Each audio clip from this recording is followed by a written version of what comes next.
A very good morning to all my dear friends. I am Prashant Pavani. I hope you all are doing good. Today is 12th November, Monday today. I'm sure we all have enjoyed our weekend. And now we are back with fresh energy, new day, new dollar.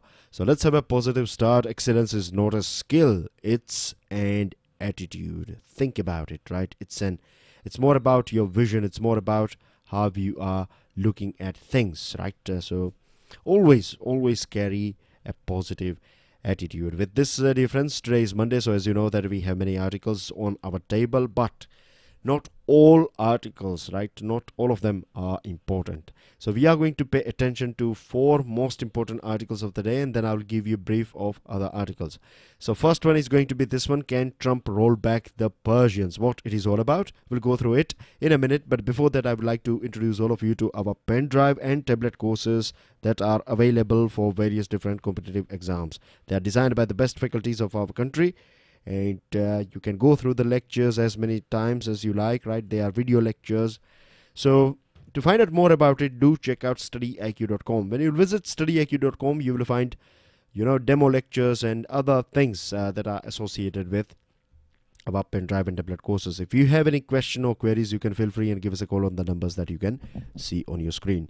Now on your screen you have this region called Middle East, and the proper terminology for India is West Asia, right? Middle East is a term that is used by Western world, particularly Western media. They call this portion Middle East. I'm talking about this region here, of course, right? So this whole region is known as Middle East.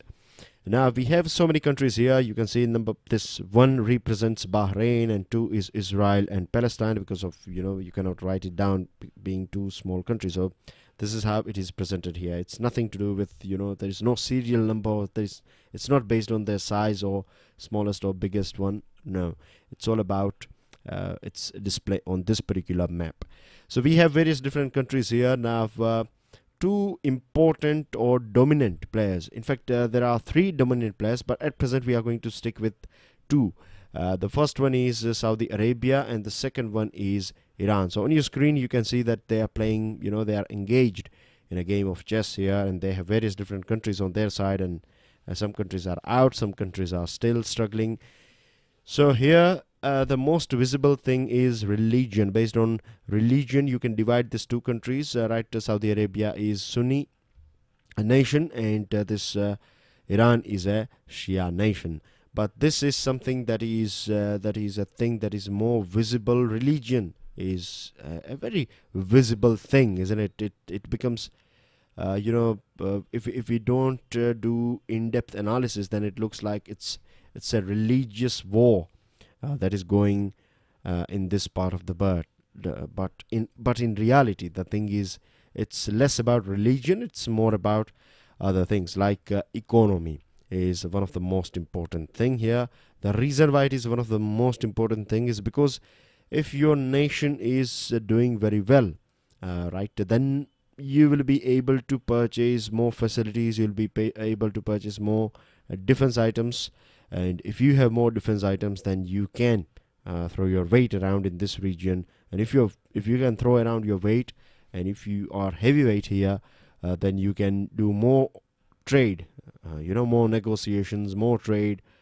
So eventually it will help with this virtuous cycle. It will give a good pace to your economy's cycle, but it's not that easy, isn't it? Yeah, you are going to face competition as well, and that's what it is happening here in this part of the world. You have Saudi Arabia and Iran. Both these nations are dealing in oil. The more oil they can sell, the more money they will have. The more money they have, the more defense products they can purchase. The more defense items they have, the better defense system they have, the better they can rule this part of the world. Because whenever they have any problem, it is, again, right, I'm repeating this thing here, religion is most visible thing, but it's more about this economy. It's more about political dominance. It's more about area domination. It's more about having a big team in your, or having more number of nations, as well as healthy and wealthy nations in your team, rather than religion. So That's what the core issue is here in here in this Middle East or West Asian portion. So it's more about competition in business and economy.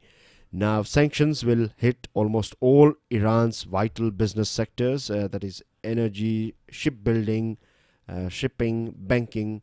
So naturally, right, Saudi Arabia is going to be happy about these sanctions.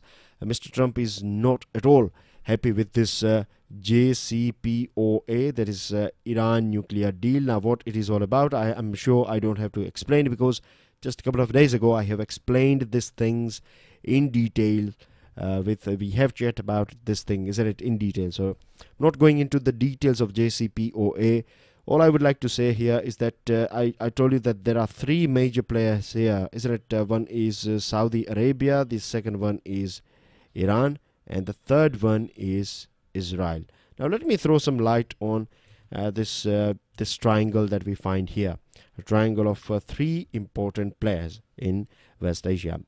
Now, as you know that Saudi Arabia is a Sunni country, Iran is a Shia country, and this Israel is a Jewish nation.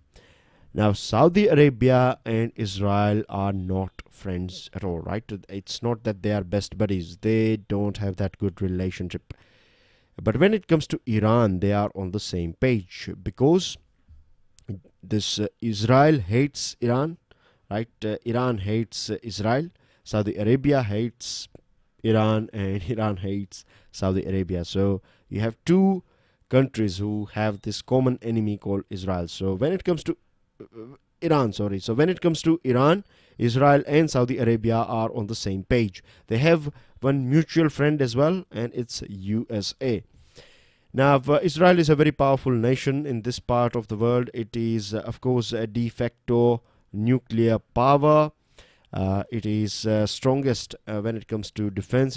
It's strongest in various different aspects as well.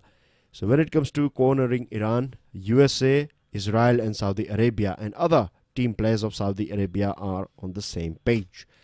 Now the thing is, what if Iran will become economically powerful? This is a question that is always there, ticking in the mind of Saudi Arabia and Israel. And this JCPOA, this breach of JCPOA, I would say, or not following JCPOA and applying sanctions on Iran once again, will create economical problems for Iran, and this will be beneficial for Israel and Saudi Arabia as far as geopolitics is concerned.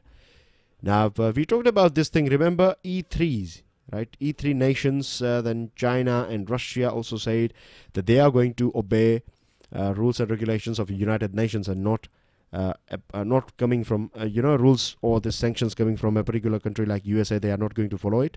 Even we said the same thing, but recently this waiver has been given to us, and during this waiver we are feeling so blessed and happy. So this again indicates that even India took a U-turn, and same thing goes for this France, Italy and Germany, not as far as their government is concerned, but their private companies like Total, Eni, this Daimler. All these companies are big oil giants, big companies, and they have decided that they are going to pull back their plans from the projects in Iran, because things can get a bit worse. Now we are being given with this temporary waiver. We should make sure, India as a country, we should ensure that our relationship with Iran, its historic relationship, Iran has not done anything that is against the USA. It has not done anything that is breaching these rules and regulations of JCPOA.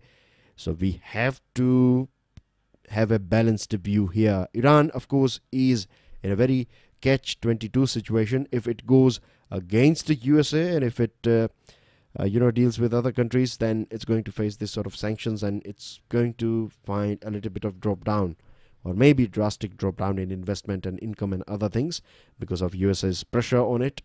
And if it steps out of JCPOA, then it can lose friends like India and E3s and other nations. Now, a year after this revolution of 1979, since then, relationship of USA and Iran has deteriorated for worse. It was back in 1979 when this Iranian revolution took place. Before that, all the rulers of Iran were puppets of USA. But later on, the people of Iran realized, and there was a revolution, and there were some leaders as well. They were talking against. They played a very important role. I would say, if I can put it this way, that they made this people of Iran aware that our king is puppet of USA, and then there was a big revolution and things like that. Since then, relationship between Iran and USA has been, as it means, it's not there at all, right? There is no relationship. There is one relationship, and that is of arch rivalry.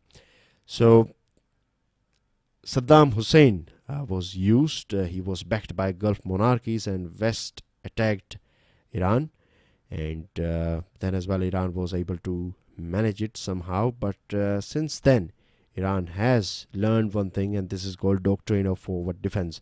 So when you cannot, when you cannot use conventional power to create pressure on your arch enemies in your neighborhood, you can use other tactics, like Hezbollah in Lebanon. The ruling party is supported by Iran. It's tilted heavily towards Iran. A regime in Syria of Bashar al-Assad is completely dependent on Iran. Then influential political allies in Iraq is also available to Iran, and Shia Houthi rebels are backed by Iran. Now the thing is, if Western world is putting too much pressure on this country called Iran, then we can find a situation. At present, the government of, or the president of Iran, is representing a soft view, right? He's ready to have a chat. He's ready to, under his leadership, we saw this JCPOA and other things. But if we are pushing too much, right, then what will happen is that hardliners are gaining grounds over there. Hardliners are saying that this soft government is of no use, and USA is doing this and that with us. So it's better to go ahead, head-on collision is the best option here. So if hardliners are going to win next election, then we are going to see some more troubles in this portion, and you know how it impacts our country as well. Now, last thing before we close down this discussion is about this country called Qatar here. Qatar is having good relationship with Iran. Qatar is a Sunni country then as well. It is having good relationship with Iran because it believes, or I'm not favoring any country here. What I'm trying to say here is that Qatar and Iran together, they are working in this Persian Gulf, and they are working on this oil and gas and other things. So this is something that was not looking very good in the eyes of Saudi Arabia, and Saudi Arabia is a leader here. So total 4 countries: Egypt, Saudi Arabia, then you have this tiny nation here called Bahrain, just here, right? Bahrain, and Bahrain plus this UAE. All these 4 countries have decided to cut ties, and in fact they have stopped dealing with Qatar. So that's everything in this region, right? And Qatar can work for, or at present it's in Iran team. So the balance is more or likely equal. And one thing that we can hope here is that USA, Mr. Trump, can have a direct discussion with Iran. But the problem is Israel and Saudi Arabia. They will not like Mr. Trump having a chat with Iran, just like North Korea and USA. So that's everything. Moving on to another item. We should be free. This one is about World War I. Yesterday as well, we were talking about World War I, and a new figure is displayed here, right on your screen. It's 1.5 million Indian troops served in the Indian Army during the First World War. Now, before we talk about other things, I would like to share a small story with you guys. Indian soldiers, of course, we know that they played a very important role in First World War, but there was a town in Italy where this Allied forces reached there, and that town was finally freed from this Nazi Germany, and other. I'm not saying every soldier was doing this thing, but there were few soldiers in Allied forces from various different countries. They were trying to rape some girls, or Italian girls, right, in this small village. And at that point of time, what Indian soldiers did, they they started, guarding the doors. So every time, a sort of culprit or a sort of, this criminal soldier would would try to enter a house of a lady or a family, then, he will find this Indian soldier on the front door. An Indian soldier would say that we are in one team, and my relatives, this people living in this family, this girl here or this lady here, she is related with me, and so I would request you to move ahead. So this is how Indian soldiers, it was a very good gesture by Indian soldiers, and this is something that is even today, that is celebrated in that particular region of Italy. So we played a very important role, not in just the battlefield, but also in this civil side as well. And if we go through the countries where we find our Indian soldiers, Indian Army served in more than 50 countries. At present, there are more than 50 countries, and it's not just in Europe where our soldiers were present. It was in Africa, in parts of Asia, and other parts as well. So more than 50 countries, 1.5 million troops between 1914 to 18 played a very important role in World War I. And we are celebrating 100 years of this World War I. And there are many questions that we need to ask ourselves, like where do we stand and where we should be. A tiny minority of Indian soldiers did write diaries and memoirs of their war, because most of them were illiterate. They were not, they were not knowing how to write, and most of the items that they have said was more oral. So it was noted down by some scribes, and then it was posted to their family members.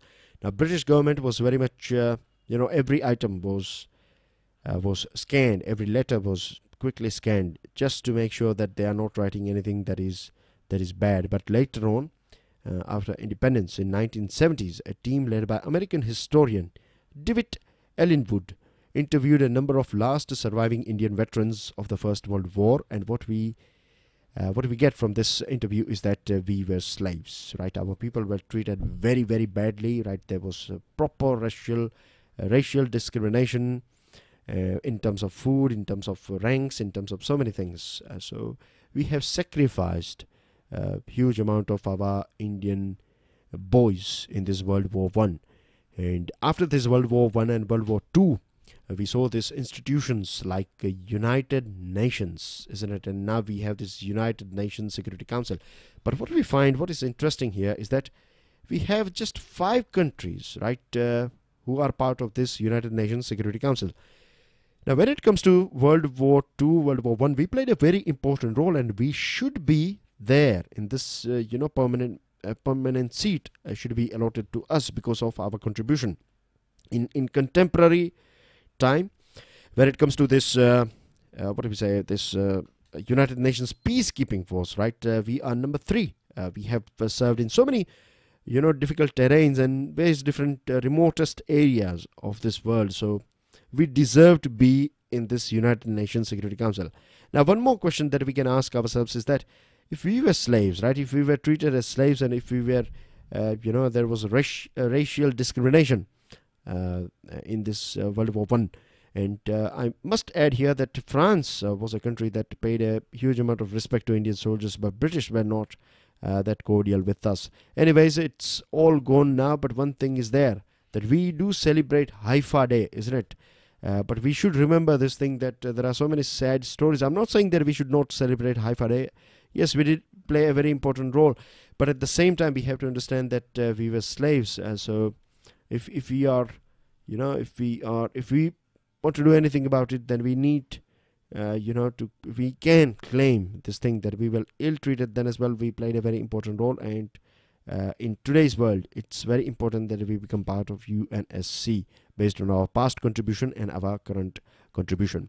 Moving on to another item, protect the little helpers. It's about pollinators, right? The pollinators includes all these birds, bats, and insects. They play a very important role, ants and other items, right? They play a very important role. We are living in an ecosystem. This ecosystem is interlocked as well as interdependent. We all are interdependent on each other, right? Birds, bats, insects, they pollinate seeds and other things, and because of this thing, our forests are, or our natural vegetation is green, and it is having this wide variety in various different parts of land and things. So the problem is, right, the problem starts when we find drop down in the population of these pollinators. And in Intergovernmental Science Policy Platform on Biodiversity and Ecosystem Services, IPBES, indicates that pollinators lead to huge agricultural economic gains. Contribution just in India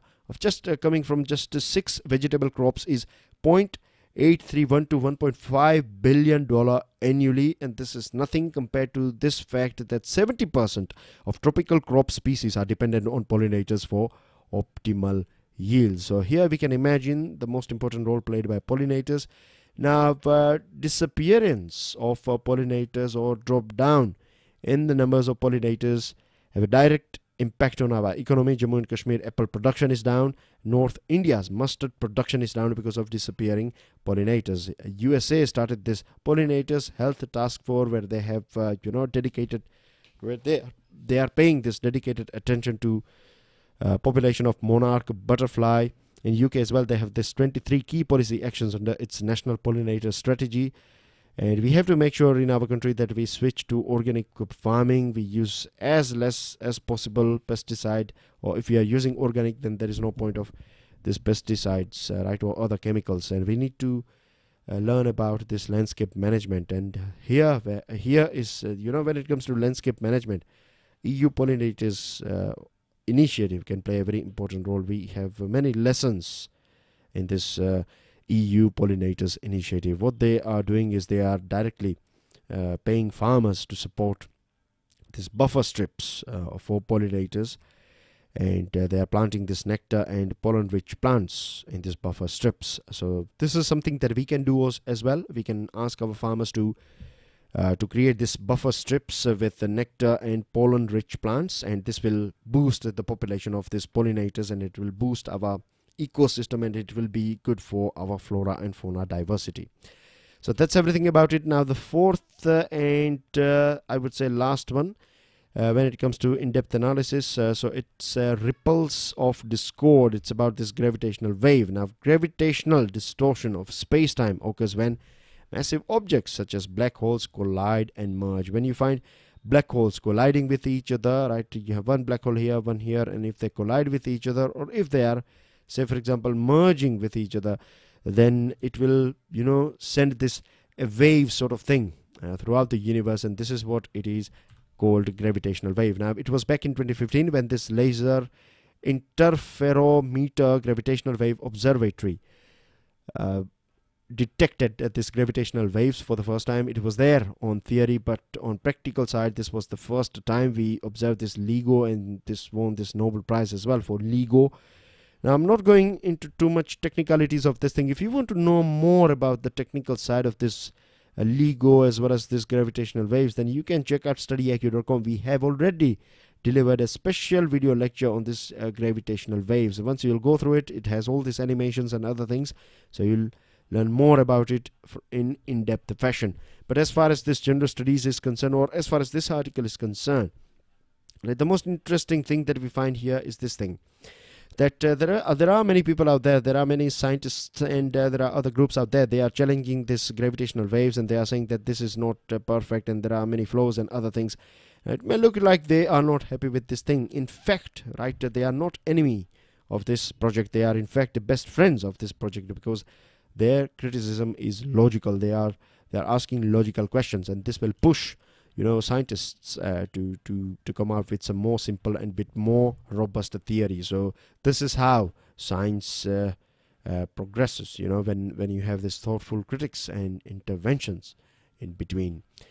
So this is something that we can apply on our studies as well. This is something that we can apply on our lives as well, right? If someone is logically criticizing you, then never take it negatively.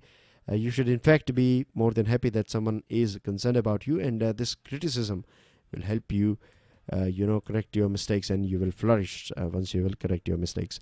Now you have this Riding the Tiger. It's about Bangladesh politics, what's going on in Bangladesh, and this one is about Sri Lanka's politics, internal political items. If you have extra time, go through it, or else I have already given gist to you guys about this. When it comes to Bangladesh, we have talked about it some 15-20 days ago. So now let's move on to news item. Kerala deportee reveals IAS secret. He was he becomes the first person to be deported by Afghanistan to work for ISIS, and so now we are going to, he's handed over to NIA.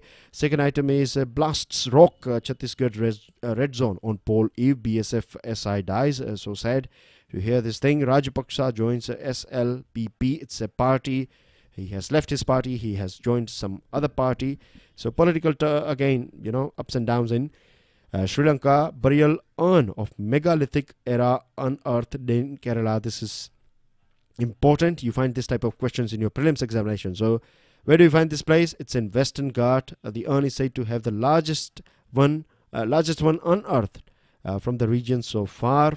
And burials urns belong to 100 BCE to 500 BCE era. CBI versus CBI.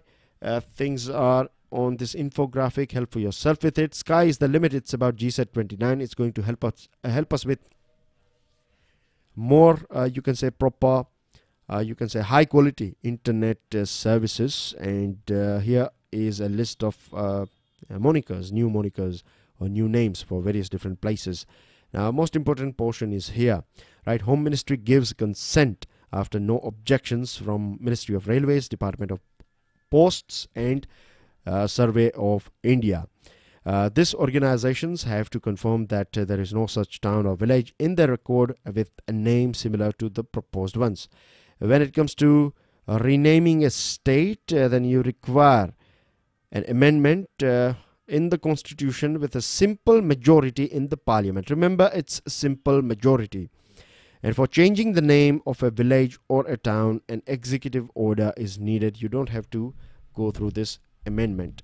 Financial news. RBI seeks time to reply to CIC notice. It's about this commission's notice about sharing information about NPA and willful money launderers, willful defaulters. Lend more to industry has been said by Jaitley. He was discussing things with industrialists and bankers, and he said that public sector banks need to set up lending to the industrial sector as it is their primary responsibility. We are working towards making Odisha global hub for industry, has been said by Chief Minister of Odisha. He was talking during this Make in Odisha conclave that was held in Bhubaneswar. Now you have some vocabs on in front of your screen. Help yourself with it. The last picture or the research topic was this one, this 2018 Beijing Summit of the Forum on China-Africa Cooperation. Now on your screen you can see a painting. I'm sure many of you have figured it out that it's a very old painting. So can you give me the name of the region where you find this painting? Let me add some more details for you guys. This is the oldest cave painting that we have found. So very interesting. You can find or expect a direct question from this topic in your prelims examination. That's everything in today's discussion. Please make sure that you share this lecture with other students, and you can download the PDF from my FB page and Twitter handle. Right? No stopping of the gift of knowledge. That's what Nalanda is all about. So please make sure that you share. Don't forget to hit the like button, pass your answers in the comment section, and I will see you all soon. Till then, enjoy your studies. God bless you all. Jai Hind.